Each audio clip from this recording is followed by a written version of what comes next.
Привет! Да, нас здесь немного таких. Сегодня 19 сентября. Ровно 24 года назад мы приехали сюда, в этот город, в эту страну, работать в оперном театре города Манаус. Мы музыканты. У нас здесь небольшая община, я думаю, нас человек 20, наверное. Но из тех, кто из первого состава, нас осталось, я думаю, человек 8-9 максимум. И для нас это очень важная дата, потому что для меня, например, сегодня ровно половина жизни. 24 года я провел в Беларуси, и 24 года я уже живу здесь, в Бразилии, в городе Манаус. Чувствую себя очень комфортно, и мне здесь очень нравится. Мы с вами сейчас находимся, наверное, в одной из самых важных точек города. Это одна из самых старых площадей. Когда город был основан, здесь практически, как сказать, происходили все культурные события. Здесь, с нашей стороны слева, стоит оперный театр. И даже на сегодняшний день это место, где по вечерам жизнь кипит.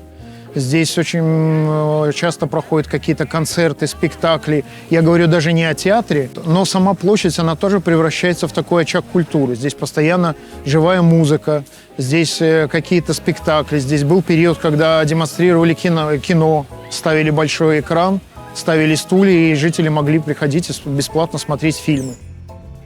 И эта площадь интересна тем, что муниципалитет ее воссоздал, и она сейчас выглядит примерно в том же самом виде, в каком она была во времена каучуковой лихорадки.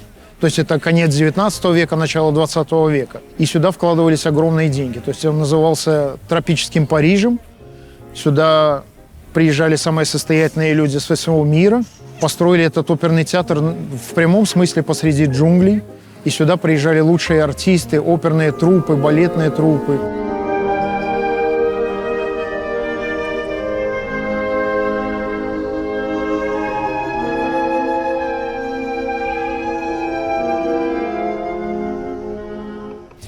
Здесь такие известные артисты танцевали, как Анна Павлова, Барышников позже сюда приезжал. Затем, я не говорю уже про бразильские труппы, потому что за счет реки Амазонки, на берегу которой стоит Манаус, есть связь с океаном и, соответственно, есть связь со всем миром. И, кстати говоря, этот обелиск, который стоит на площади за нами, был поставлен именно в момент, когда был открыт официально порт города Манауса, и Манаус получил связь с Большой Землей, со всеми континентами.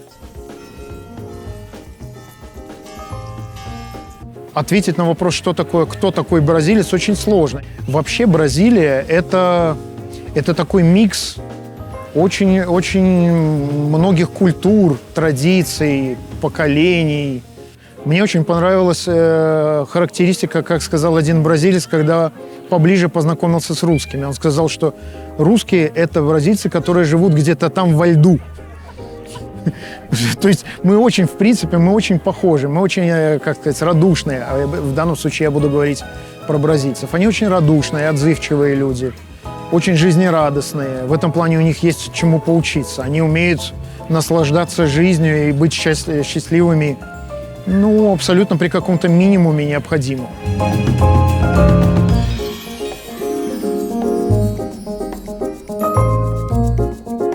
Так получилось, что когда-то я начал, просто помогал бразильским друзьям, которые принимали русских туристов, и нужно было просто перевести. Но мне это очень понравилось. Вот сейчас я помогаю туристам, которые сюда приезжают, с информацией, помогаю организовывать эти туры. Кому нужна помощь с переводом, я этим занимаюсь тоже. По городу, загородные экскурсии.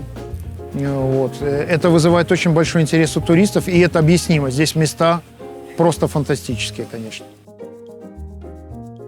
Пойдемте со мной, будет весело.